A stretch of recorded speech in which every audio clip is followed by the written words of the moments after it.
Spring is coming to an end. There are more and more sunny days now, and the forest has turned lush and green. It's time to start bringing a hat when we take the baby outside. Last time, we talked about releasing.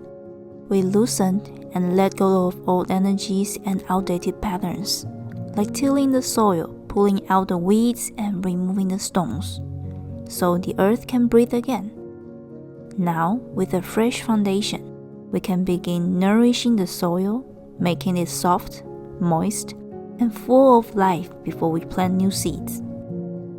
I'm the kind of person who loves to plan and prepare before taking action. You could even say I have a bit of perfectionism. But like many perfectionists, I struggled the most with just getting started. I've actually wanted to start a YouTube channel for a long time, but the idea of filming and editing felt overwhelming, and my perfectionism kept me stuck in endless preparation. I carried the idea of making video for over a year without ever launching. Eventually, I even began to fear that maybe I would never start. And somehow, I just don't want to stay stuck, became the reason for me to make videos. It wasn't really about having something I want to share with the world anymore. It was more about not letting the feeling of I want to do it, but I cannot turn into a habit. Like I talked about in the last video, when missing deadlines keeps happening, without even noticing it, I start seeing myself as someone who procrastinates.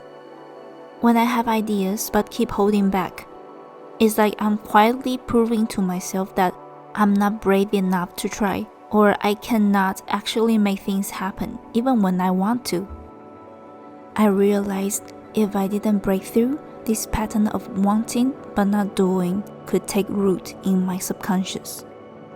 If I stay stuck, it could silently plant a limiting belief deep within me, one that might hold me back for a long time.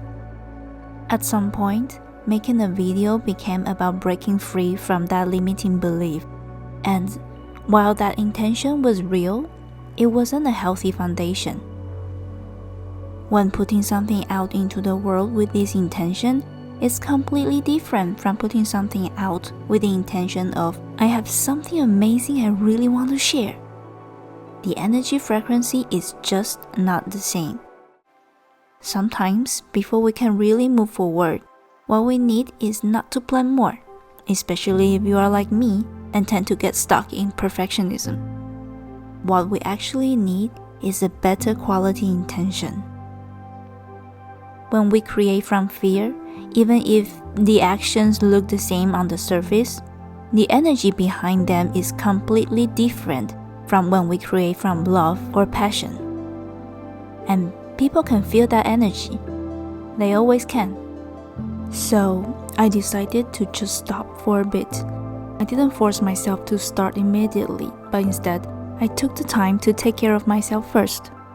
I let myself rest, reflect, and refocus until I naturally felt that nice and stable energy come back, until I felt that spark again. I share it's not because I have to, but because I have something truly worth sharing with the world. That's when I felt ready to go again. Summer is just around the corner, the season of strong young energy and powerful momentum. Before we got there, if there's anything left to prepare or any adjustments to be made, now is the time.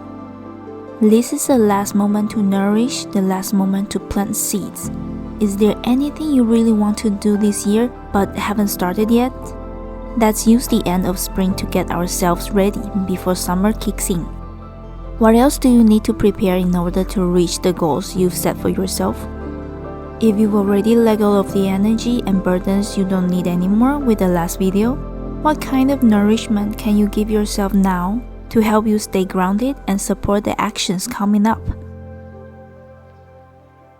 We can add some simple rituals or habits to our daily routine to help us anchor into a calm energy to maintain a good vibe and flow.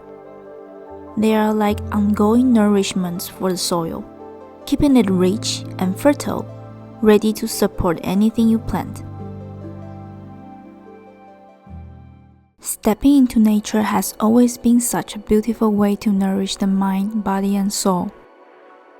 Walking through the forest, being near the trees and close to the streams, you can feel the sacred calmness that comes from being away from the hustle of city life. Listening to the sound of water, the birds, and the wind rustling through the leaves, while breathing in the cool air and warm sunlight. Taking a walk in the forest once a week has become my favorite ritual for self-cleansing and recalibration. At first, I just did it to gather material for my YouTube videos, to document the changing season in nature, but I quickly realized that when I quietly stroll through the forest, my energy feels gently washed clean, as if nature is helping me maintain a peaceful and beautiful state of being. When I sit down to quietly paint, I feel this deep connection with nature, and there is this endless support for my creativity. Many of my ideas just seem to appear naturally while I walk, as though I'm not creating alone, but co-creating with the universe, with Mother Earth. So making any kind of content no longer feels like a tight, forced effort. It's more like gathering and sharing the fruits of this co-creative process with ease and flow.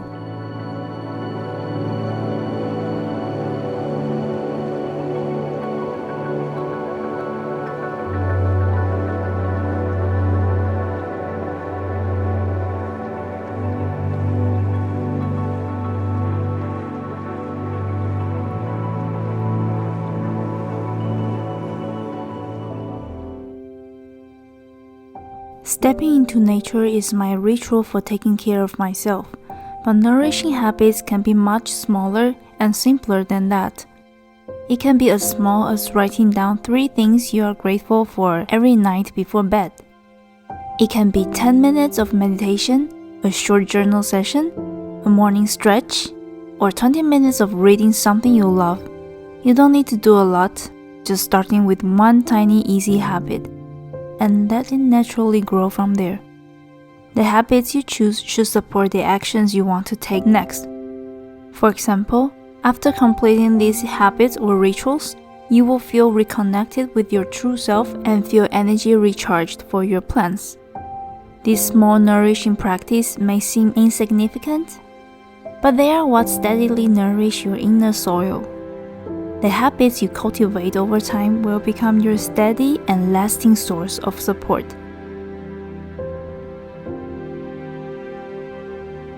Easy and effortless.